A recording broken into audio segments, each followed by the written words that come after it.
Rõõm näha, et teid on kogunenud siia ruumi, sellesse väga kenasse ruumi ja Tallinna ilusasse vanalinna nii palju inimesi, sest me peame tunnistama ühte väga mõtlemapanevat seika. Nimelt väga palju räägitakse maailmas konservatiivsusest,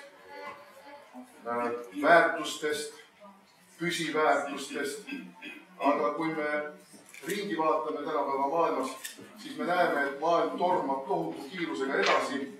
Maailm on globaliseerunud, toimuvad kõikvõimalike võrgustike põimumised ja seetõttu aeg-ajalt tundub, et nähtusele, mida me tunneme nime all konservatiivsust, just nagu ruumi ei jää. Kõik peab olema uus, kõik peab olema innovatiivne ja vanad väärtused just nagu jäävad sellele kõigele jalgu. Meie siin konservatiividena ei taha siiski sellega nõus olla. Me leiame, et läbi inimkonna ajaloo on olnud terve rida väärtusi, terve rida põhimõttelisi seisukohti, mis on hoidnud ühiskonda ka kõige kiiremate arengute ja kõige põhjalikumate murrangute perioodidel tasakaalu. Ja kuna näib, et praegu on kätte jõudnud järjekordne murrangu hetk ühiskonna ajaloost, missugune see täpselt saab olema, kuhu ta täpselt murdub, ei ole seda kristallpalli keegi siia laua peale pannud, mille pealt järele vaadata, kuid muutused Euroopas, muutused maailmas tervikuna, kõik viitab sellele, et paljuski on senised raamid arengule kitsaks jäänud ja selles olukorras inimesed tunnetavad väga selgelt teatud pidetuse tunnet. See pidetuse tunne ei ole hea tunne, sest see pidetuse tunne viib ühiskonna tasakaalust välja. See pidetuse tunne võib tekitada ühiskonnas uusi pingeid, konflikte ja siin ei ole muud võimalust, kui pöörata pilk tagasi selja taha ja vaadata, mida me oleme võib-olla unustanud. Ei ole midagi uut siin päikese all, kõik on kord ära proovitud ajaloos. Filosoofid on arutanud väärtuste küsimusi, väärtuste konflikti innovatsiooniga ja vastupidi mitmesugustes vormides, mitmesugustes koolkondades ja on täiesti üheselt selge, et põhimõtteliselt on igasugused kombinatsioonid ära katsetatud, välja mõeldud, kuid alati on midagi uut leida, alati on vanast midagi uut võimalik kasutusele võtta, sobitada seda nii, et ta läheks täpselt nendesse nišidesse, mida nõuab kaasaeg, mida nõuavad need murrangud, mis meie ees seisavad.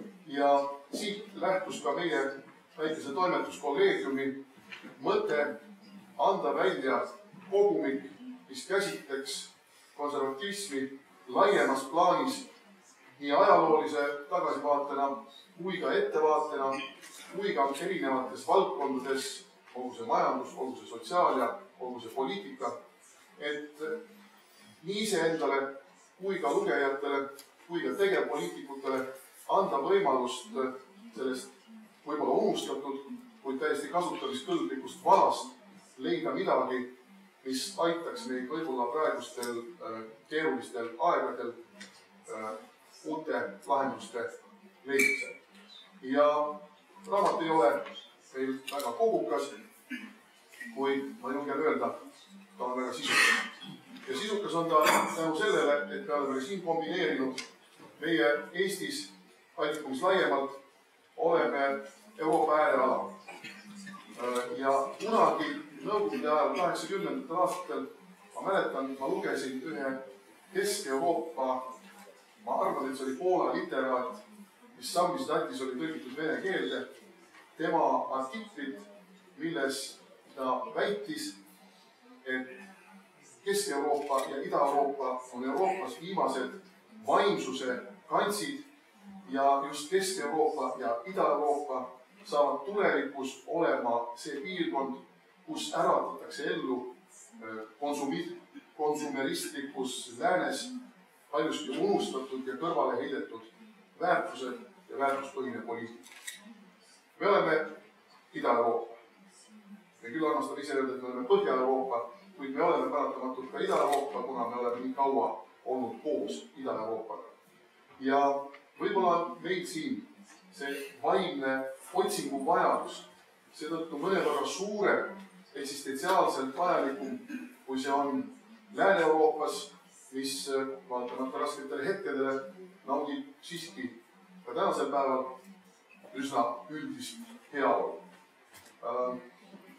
Meil seda heaolu sellisel määral ei ole tulnud ja kahtluse alla on sattunud, kas ta sellisel määral saab ka kunagi tulema. Igatahes me otsime, aga oleks muidugi absoluutselt väär arvata, et samasuguseid otsinguid, otsivaid vaime, analüütilisi mõtlejaid ei ole ka Läänes, ei ole ka Euroopa nii-öelda vanas osas. Loomulikult on ja tänu meie kontaktidele oleme me kaasanud selle kogumiku autorite hulka ka terve rea suurepäraseid mõtlejaid, analüütikuid teistest maadest. Osa nendest on täna ka teie ees siin konverentsilaua taga, siin konverentsil.